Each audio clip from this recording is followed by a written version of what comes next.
Salut à tous, j'espère que vous allez bien, que vous passez une très belle journée, de très belles lectures. Ça y est, on y est, au moment où je tourne cette vidéo, on est le samedi 1er décembre, il est 9h50, donc j'ai un petit peu de temps avant de partir au travail.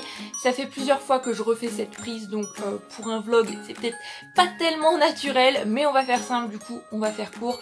Je suis super contente de reprendre les Bookmas cette année, je suis super contente de vous retrouver une vidéo par jour au mois de décembre, de vous emmener avec moi, de pouvoir échanger, discuter avec vous, même s'il y a toujours un petit jour d'intermédiaire entre le temps de montage, de publication de la vidéo, de vous partager mes avis lecture à chaud. En bref, c'est le retour des Bookmas, le retour des vlogs. Ça va peut-être mettre un petit peu de temps de se remettre dans le bain en fait, de reprendre l'habitude, de prendre le téléphone tout au long de la journée. Et si je vous prends que maintenant à 9h50, presque 10h, j'ai la chance de commencer mes journées de travail à 10h30. Bon, je finis à 19h, mais je trouve que c'est quand même un assez bon horaire. C'est parce que ce matin, je me suis levée assez tôt pour pouvoir aller à Emmaüs, puisque dans ma ville, l'Emmaüs propose chaque premier samedi du mois une vente encore plus bradée que d'habitude, mais surtout avec des thèmes bien précis. Et le premier samedi de septembre, c'est tenue de soirée, il y avait des Playmobil Lego, donc là c'était complètement la folie. Et en plus de ça, tout le mobilier était à moins 50% et il y avait un monde juste pas possible. J'ai pas sorti mon téléphone, je me suis dépêchée au plus vite, je suis directement allée aux tenues de soirée parce que l'année dernière j'avais trouvé des escarpins neufs juste magnifiques, j'avais vraiment fait une super trouvaille, donc bien sûr je voulais y retourner cette année et avec mes horaires ça collait parfaitement. Et j'ai pas trouvé d'escarpins cette année, mais je me suis trouvé une petite chemise comme ça qui sera parfaite pour mettre tous les jours, pour aller au travail ou quoi, même pour une tenue de soirée. C'est assez sympa, assez simple avec des petits motifs là. Je la mettrai tout à l'heure peut-être pour vous montrer un petit peu ce que ça donne. En tous les cas c'était seulement pour 2 €, donc j'allais pas me priver. Personnellement, acheter mes vêtements de seconde main c'est une chose qui ne me dérange absolument pas. Et d'ailleurs je vais souvent dans une friperie dans une ville pas loin de chez moi. Et j'avoue que je craque assez souvent quand je vais là-bas pour des vêtements, des chaussures. C'était vraiment une chose que j'adore. Aller chiner, c'est pas seulement pour moi pour les livres, c'est aussi pour tout ce qui est vêtements, chaussures, sacs à main. Voilà, je suis complètement fan. Je voulais commencer ce Bookmas par vous parler de mes dernières lectures terminées et si j'ai le temps, sinon ce sera ce midi, un petit peu de la lecture que j'ai commencé hier soir qui promet d'être une superbe pépite jeunesse. Mais on va commencer par parler de mes lectures terminées. Pour le Pumpkin Autumn Challenge, j'ai terminé ce livre-ci. C'est Rite d'automne de Dan O'Brien. C'est paru aux éditions Au Diable Vauvert. Waouh, c'était une lecture passionnante, vraiment très intéressante. C'est un nature writing, un petit peu de témoignage. Dan O'Brien va nous parler de sa passion pour la fauconnerie, notamment pour les faucons pèlerins et leur réintroduction dans les milieux naturels.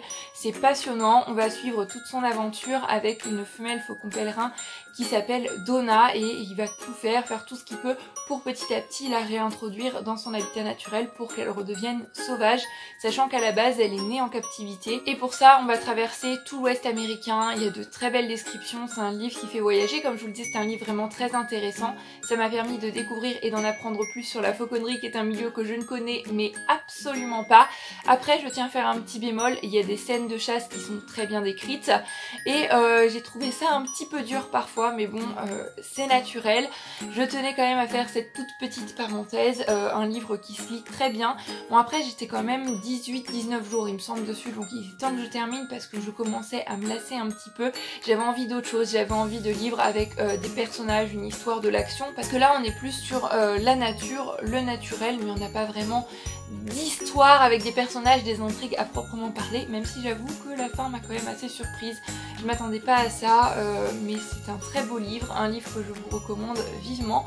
Et c'était le premier livre de nature writing que je lisais, donc c'est pour ça aussi que j'aime bien les challenges, parce que ça m'a permis de sortir un petit peu de ma zone de confort, découvrir un nouveau genre qui me plaît assez. Donc si je tombe sur d'autres livres de ce genre là ou sur d'autres livres de l'auteur à la médiathèque, peut-être que je me laisserai tenter. Et ces temps-ci, il y a une chose que j'aime bien faire, comme je vous disais, là j'ai envie d'une lecture avec des personnages, une histoire, de l'action, etc.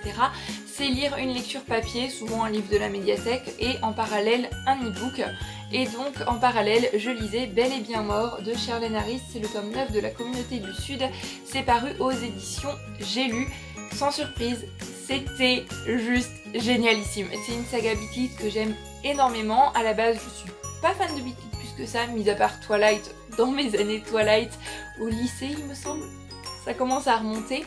j'ai pas lu plus de Bitlit, et une fois à la bibliothèque, mais il y a des années de ça, j'étais tombée sur le premier tome, j'avais tout de suite accroché, et puis depuis j'ai pas terminé la saga, et j'avoue que j'ai pas tellement envie de la terminer parce que je l'aime tellement. Retrouver les personnages, retrouver l'univers de l'autrice, c'était juste génial.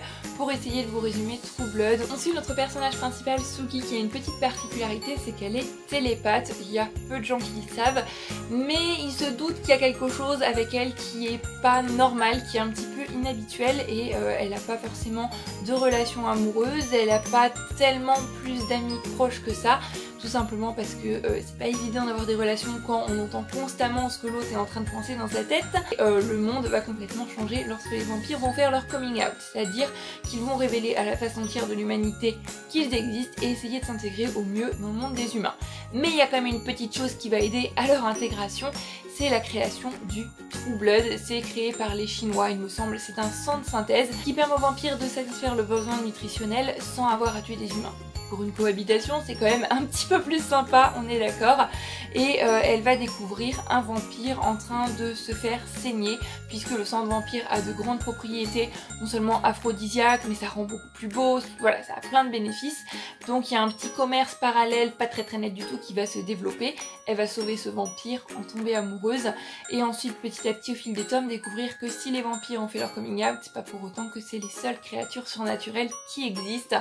Et voilà, elle va se retrouver mêlée dans plein d'intrigues, dans le monde des vampires, on va avoir des lycanthropes, d'autres choses aussi, je ne vous en dis pas plus bien évidemment pour ne pas vous spoiler, mais ce tome 9 était juste génial, cette fin, mais incroyable, j'ai juste tellement hâte de découvrir la suite de ce livre. Je peux que vous recommander à 200%, c'est génial ici. Il est 10h et en général je pars pour le travail à 10h15 parce que c'est pas très loin de chez moi, donc j'ai un petit peu de temps pour vous parler de cette fameuse lecture que j'ai commencée hier et qui sent bon la pépite, le coup de cœur.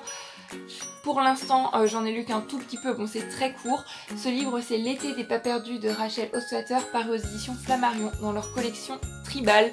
Bon, on voit bien la couverture, le titre, L'été des pas perdus. On n'est pas vraiment dans le thème lecture hivernale, lecture de Noël. Je suis juste complètement d'accord. Mais je suis tombée dessus à la médiathèque. Le synopsis m'a tout de suite intriguée, tout de suite interpellée. On va y suivre une jeune fille qui va devoir passer l'été avec son grand-père qui a la maladie d'Alzheimer. Et ça m'intriguait, je voulais voir comment l'autrice allait traiter le sujet. Et des quelques pages que j'ai pu lire, je peux vous dire que c'est traité avec juste mais une grande beauté, une grande délicatesse. Et pour vous résumer ça, je voudrais juste vous lire un tout petit extrait, un passage qui m'a vraiment beaucoup émue et qui représente très bien, je trouve, la poésie de ce livre. Vraiment, je sens le petit bijou là. Comme je me fous de ce qu'il fait en ce mois de juillet que je devais passer avec mon père et que je passe avec le sien, mon grand-père qui se perd. Tout un mois passé dans son passé, à tenter de boucher les trous de sa mémoire passoire, retenir les souvenirs qui lui coulent sur les joues, empêcher les noms de s'envoler, les mots de l'abandonner, toute sa vie de fuir et s'enfuir, à lui rappeler qui il est, à le rappeler à maintenant. Voilà, si j'ai un petit peu de temps sur ma pause ce midi, je pense que je vais avancer dans cette lecture et en parallèle commencer sûrement sur ma liseuse un livre de Noël parce que ça y est, on est en décembre. Pour moi, la saison des livres de Noël est officiellement commencée et ça aussi bien évidemment, ça me fait super plaisir, j'ai juste super hâte. Voilà, c'en était tout pour le côté lecture, petite update lecture. Maintenant que je vous ai parlé de mes lectures terminées, que je vous ai un petit peu parlé de ma lecture en cours, et bien comme je le disais, c'est les bookmas, donc je vous parlerai de mes lectures en fonction de mon avancée, mon avis comme ça, un petit peu à chaud sur le vif. Maintenant je vais retourner mettre mes chaussures, mon manteau, mon écharpe bien emmitouflée, et puis c'est parti, direction le travail jusqu'à ce midi. Donc pour ma part, bien, je vous dis à plus tard. Ça y est, il est 19h22, je viens de rentrer, d'ailleurs je n'ai même pas encore enlevé mon manteau. Ma journée de travail est finie et ça y est, c'est le week-end. Enfin, j'ai ma soirée, mon jour de repos demain. Ça va être vraiment cocooning, posé je pense à partir de ce soir. Un petit peu de lecture, je pense pas commencer une romance de Noël ce soir finalement parce que j'ai trop envie de découvrir la suite de l'été des pas perdus. Mais avant ça, ça va être un petit peu de Netflix et je pense surtout regarder Good Witch. C'est un soupçon de magie en français. C'est une série complètement feel good cocooning dont je suis juste super fan et j'ai déjà hâte de mettre en pyjama sous la couette Netflix un livre, une bonne tasse de Rooibos de Compagnie Coloniale que j'ai acheté il y a quelques temps. C'est leur nouvelle collection de cette année. Ça promet une soirée juste au top. Donc là je vais aller manger et après le super programme va commencer je pense. Voilà le fameux rooibos dont je vous parlais. Donc c'est Hiver Austral de Compagnie Coloniale. C'est rooibos fruits rouges et mandarine. C'est juste super bon, super cocooning. C'est vraiment celui que je prends en ce moment le soir en lisant devant la télé ou devant une série. Je l'adore tout simplement. Il me semble que c'est le petit nouveau de la collection de Noël de cette année chez Compagnie Coloniale et il remplace celui qui avait un packaging bleu nuit étoilée ou quelque chose comme ça. J'étais pas vraiment fan et ça me surprend de l'apprécier parce que à la base les thés qui ont des fruits rouges, je suis pas fan plus que ça, même si j'aime bien en thé glacé l'été, mais c'est vrai que je trouve que ça devient vite acide si on laisse trop longtemps. Et l'orange dans l'été, j'aime pas tellement non plus. Bon là, c'est plus de la mandarine que de l'orange, mais là le mariage, je trouve ça juste top. 4 minutes, c'est le timing juste parfait.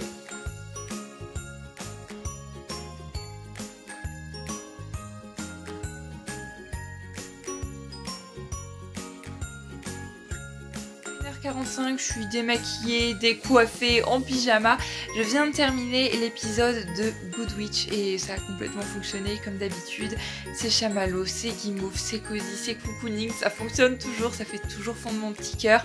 Voilà, c'est une série vraiment parfaite pour le soir. Au niveau lecture, je vous avais dit que ce soir j'avais bien envie d'avancer dans L'été des pas perdus de Rachel Osfater, mais finalement changement de plan, parce qu'on est quand même le 1er décembre et je ne résiste pas à l'appel des livres de Noël. J'ai vraiment très envie de lecture de Noël. Habituellement au début des bookmas, donc au début du mois de décembre, je lis le recueil 13 à table et je lis celui de l'année d'avant parce que j'ai toujours un petit peu de retard. Mais là le problème c'est que cette année j'avais envie de lire celui de cette année bien précise. Je suis allée en grande surface, le numéro 1 des ventes en termes de librairie n'était plus disponible, il n'y en avait plus tout simplement et j'ai vu aucun livre de 13 à table. Donc je pense que ce fameux numéro 1 des ventes ça devait être 13 à table, il n'y en a plus. Mais je ne désespère pas, hein. Je vais retourner à un moment dans la semaine prochaine. Enfin bref, j'espère le trouver à un moment ou un autre. Mais du coup ça m'a donné envie de me lancer dans des nouvelles, même si c'est un genre que j'aime pas spécialement. Pendant la fin de l'année, je sais pas, j'aime bien lire des nouvelles. Et sur ma liseuse j'avais celui-là, Joyeux Noël, Merry Christmas de Mary Higgins Clark. Et j'ai vu sur Livre Addict que c'est un recueil de 4 nouvelles, donc je me suis dit que ce serait l'occasion. Après, Mary Higgins Clark, c'est une autrice que j'aime beaucoup. Pour l'instant, j'ai été dessus d'aucun de ses livres. Généralement, c'est des policiers, thrillers avec une petite touche de romance en plus parfois. Il n'est pas très bien noté sur Livre Addict. Celui-ci, il a 12,2, quelque chose comme ça. Mais bon, voilà, je vais le lire. On verra bien ce que ça donne, comme d'habitude. Et puis, demain, comme je suis en repos, ça va être complètement journée de dimanche, tout simplement. Cozy cocooning, série télé, peut-être un film, je sais pas vraiment, se poser. Et donc j'avancerai dans cette lecture-ci. Je pense même que je vais la terminer parce que c'est vraiment très court. Je vais peut-être vous retrouver un petit peu plus tard pour vous parler de mon avancée dans ce livre-ci, mais peut-être que je vais aussi complètement éteindre mon téléphone. Et dans ce cas-là, je vous retrouverai pour vous en parler dès demain matin. Je vous parlerai de mon avancée lecture de la veille au soir avant d'aller me coucher.